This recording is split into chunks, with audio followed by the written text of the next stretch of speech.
अस्सलाम वालेकुम dear students and viewer. तो आज हम शुरू करेंगे प्रेजेंट टेंस। जो पहला टेंस है हमारे पास उसको हम शुरू करेंगे।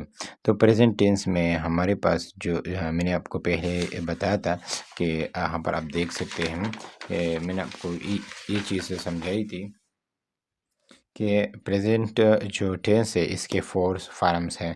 इसमें मजीद फोर टेंसेस है: present indefinite, present continuous, present perfect, present perfect continuous.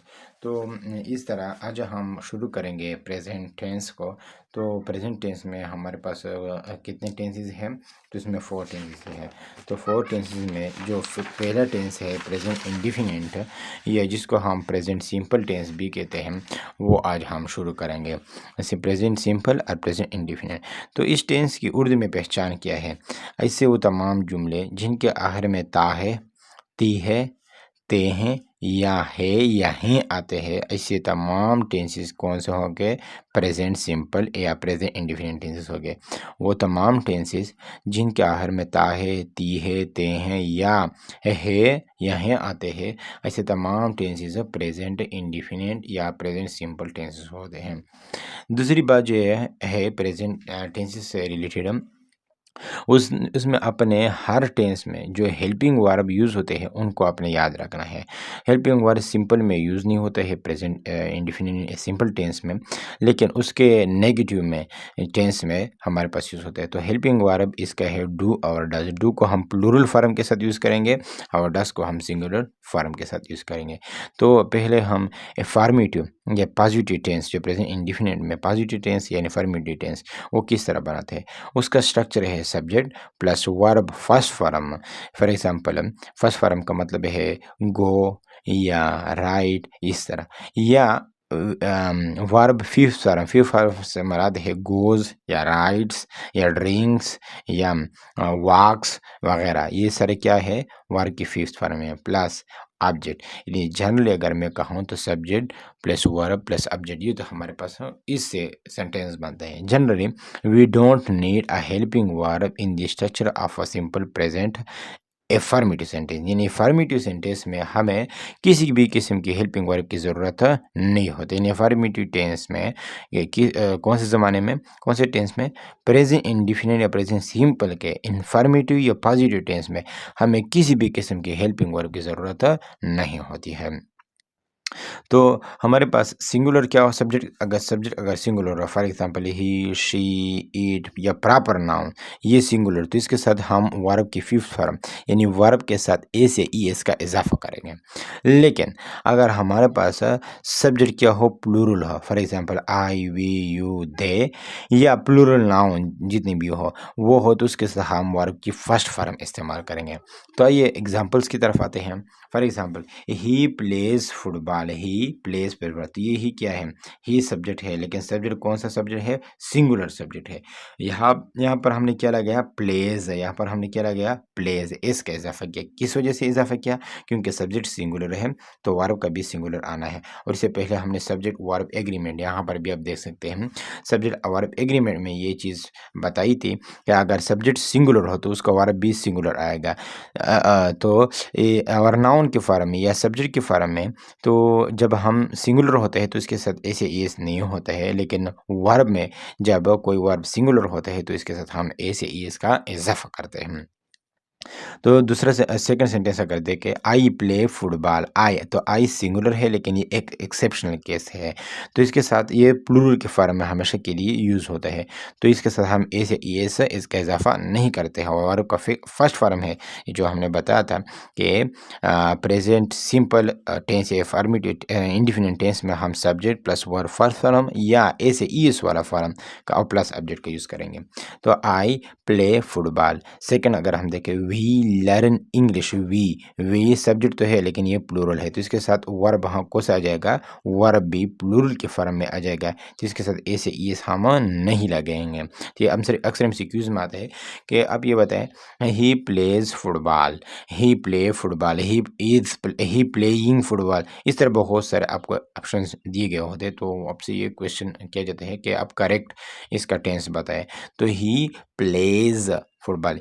यानी सब्जेक्ट अगर सिंगुलर है तो इसका वर्ब भी सिंगुलर आना चाहिए। आई के साथ आपको ऑप्शन दिए गए होते हैं, I plays, I playing, I play, इस तरह के बहुत सारे आपको ऑप्शन दिए गए होते हैं। तो आपने आई के साथ, ये एक्सेप्शनल केस है तो इसके साथ ए से ई इसका इजाफा नहीं करना है। वी प्लूरल है, आई सिंगुलर है लेकिन ये एक्सेप्शनल केस है।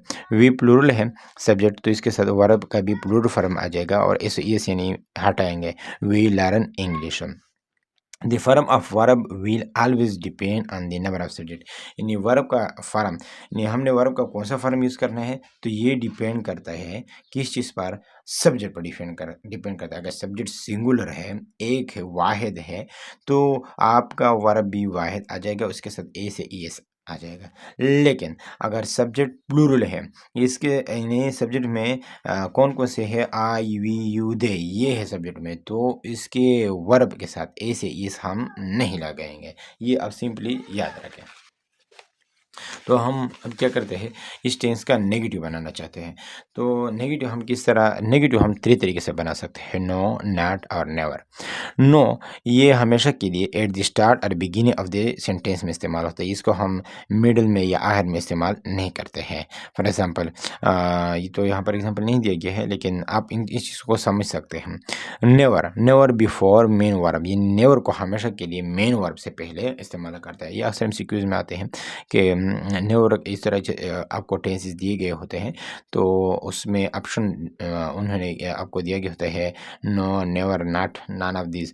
तो अगर मेन वर्ब से पहले कोई एमसीक्यूज बन गया है तो उसमें आपने नेवर का इस्तेमाल करना है। लेकिन अगर कोई टेंस आपको दिया गया है और उसके स्टार्ट में क्या है, एमसीक्यूज है, तो वहाँ पर आपने नो लगाना है। और not mainly use come at the third place, तो नॉट जो है यह हमेशा थर्ड प्लेस पे इस्तेमाल होता है। इस तरह मैंने आपको बताया कि जनरली जो हमारे पास सेंटेंस बनता है वो subject plus verb plus object से बनते हैं। तो third place subject plus verb, उसके बाद आपका नॉट आ जाएगा। नो को हमेशा सब्जेक्ट से पहले लगाएंगे, फर्स्ट पोजीशन पर आ जाएगा। नेवर को हमेशा मेन वर्ब, यहाँ पर अगर मेन वर्ब हो, मेन वर्ब से पहले हम नेवर इस्तेमाल करते हैं, और नॉट को वर्ब के बाद इस्तेमाल करते हैं, थर्ड प्लेस पर इस्तेमाल करते हैं। जरूरी नहीं कि वर्ब के बाद हो, लेकिन थर्ड प्लेस पर इसका होना ज़रूरी है।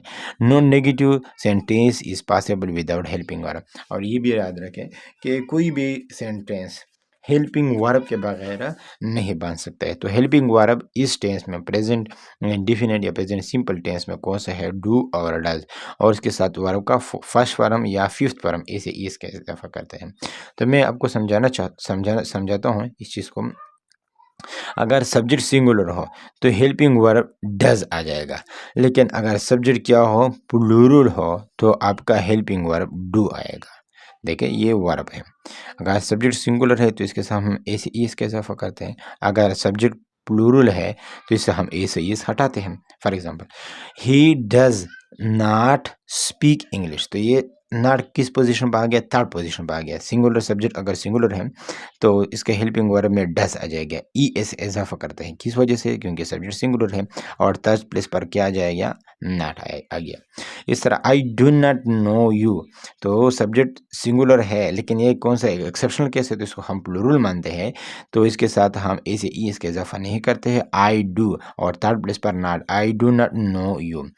इस तरह हम अगर इंट्रागेटिव सेंटेंस बनाना चाहें, प्रेजेंट सिंपल या प्रेजेंट इंडेफिनिट टेंस का सवालिया जुमले जो इसका हम कहते हैं, तो इसका तरीका क्या है, ये जो हेल्पिंग वर्ब है इसको अपने पहले लाना है। सर ये मैंने आपको बताया था सब्जेक्ट वर्ब प्लस ऑब्जेक्ट, तो इस वर्ब को आप पहले लाए। तो जब हम हेल्पिंग वर्ब को मेनली हेल्पिंग वर्ब का जब हम पहले लाते हैं, इसके बाद सेंटेंस को वही के वही जोड़ते हैं, तो फिर आपके पास वो सेंटेंस क्या बन जाएगा, इंट्रागेटिव सेंटेंस बन जाएगा। For example, do you understand English, do you understand English.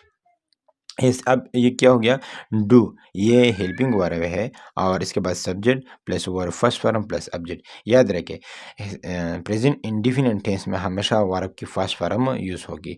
तो डू यू क्यों, यू के साथ डू क्यों आया, क्योंकि यू प्लूरल है, तो अगर ये प्लूरल है तो यहाँ पर डू आएगा। लेकिन अगर यहाँ क्या आता, यहाँ क्या होता, ही होता, तो यहाँ पर does he understand English, does she understand English, तो इस तरह आ जाता है। लेकिन do I, do they, do we, do you, इस तरह ये सेंटेंस बनते हैं।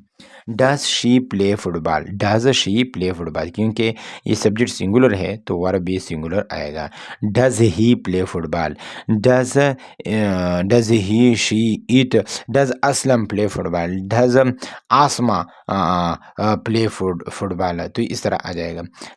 लेकिन अगर यहाँ पर क्या होता, शी की जगह यू होता या आई होता, तो does do you play do you plays football, do you play football, या इस तरह बन जाता है। इंट्रागेटिव नेगेटिव सेंटेंस किस तरह बन जाते हैं, तो वो इस तरह बन जाता है कि helping verb plus subject plus not plus verb first form plus object. तो यहाँ पर आपने थर्ड प्लेस पर नॉट को लिखना है, लेकिन हेल्पिंग वर्ब को यहाँ पर भी आपने क्या रखना है, पहले रखना है।